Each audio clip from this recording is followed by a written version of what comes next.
Today we're going to be learning how to reverse a linked list, right? And let's get straight into it. So on the left over here, we have a graph that shows us, what a linked list looks like.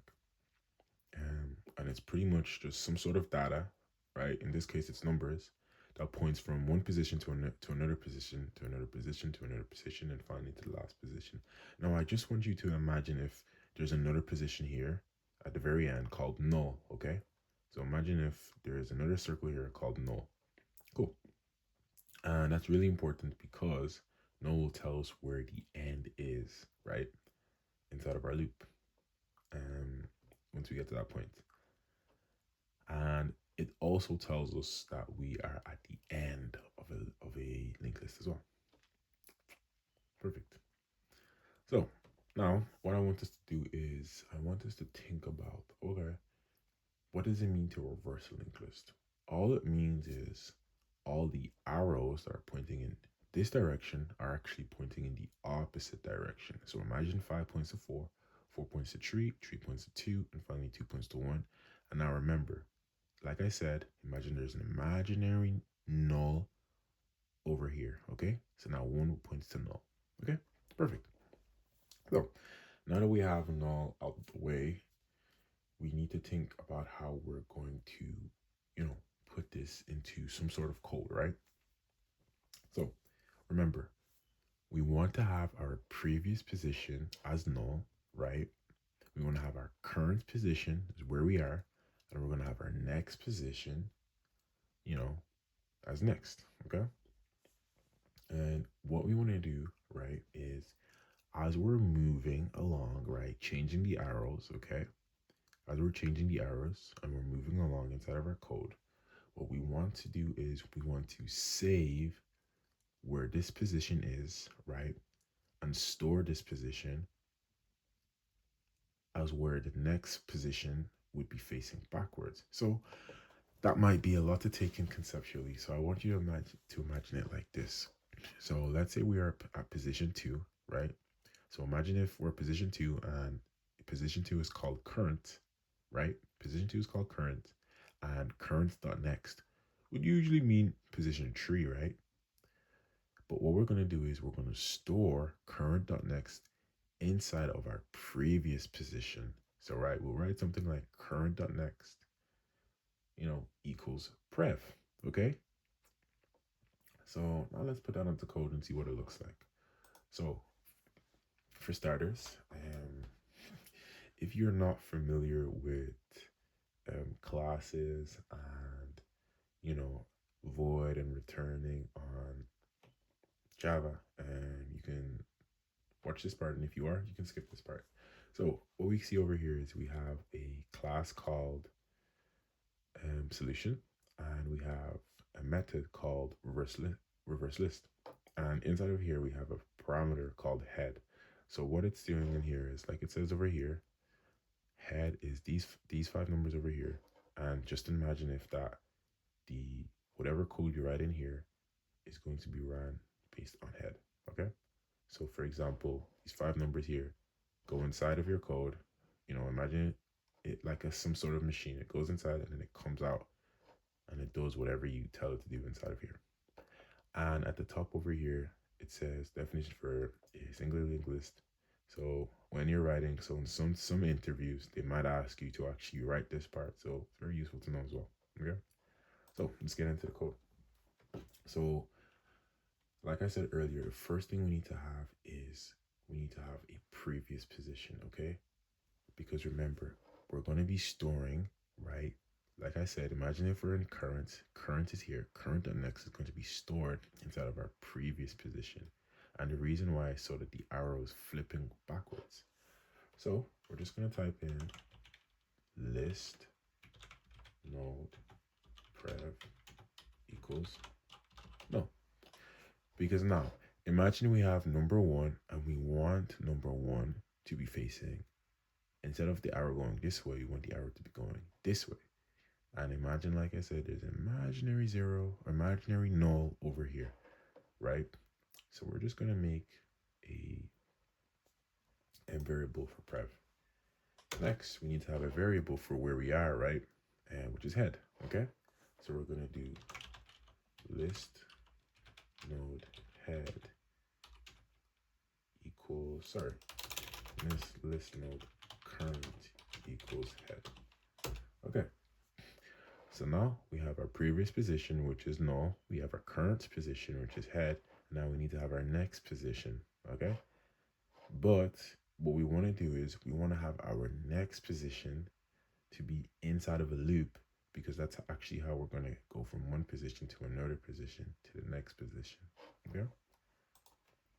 So the type of loop that we're going to use in this scenario would be a while loop. And reason being is as we move across, right, we want the loop to stop once we hit null. For example, if we're going over here from 1 all the way to 2 to 3 and all the way to 5, remember I said there's an imaginary null at the end over here if we're going forward, okay? So how we're going to do this is we're going to do while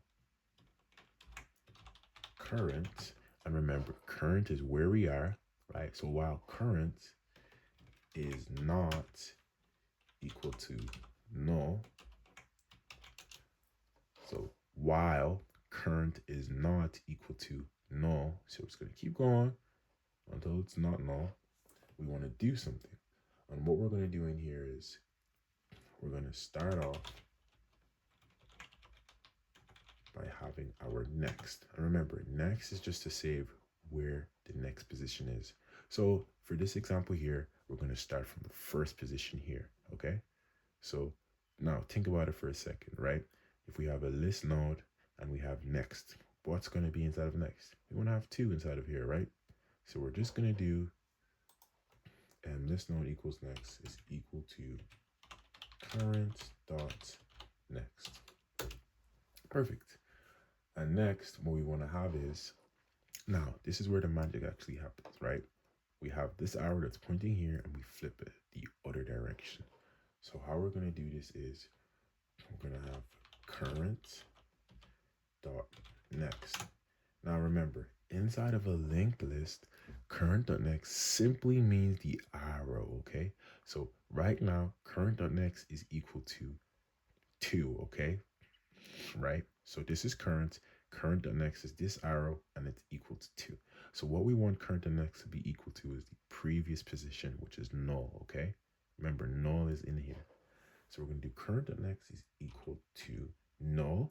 And remember, we have null saved as prev, right? So we're going to type in prev. Perfect. So next, what we want to do is we want to now update our prev, right? So remember, current dot next is pointing to prev over here, but now we actually want to update prev from no longer being null. We want not prev to now be the new position we're in right here, right? And since we're inside of a while loop, it's going to move to this position here. So how we're going to do that is we're just going to do prev is equal to current. Okay, so prev is equal to current. So what that's doing is we're putting current inside of the variable prev. Okay, so now prev was null, now prev is 1.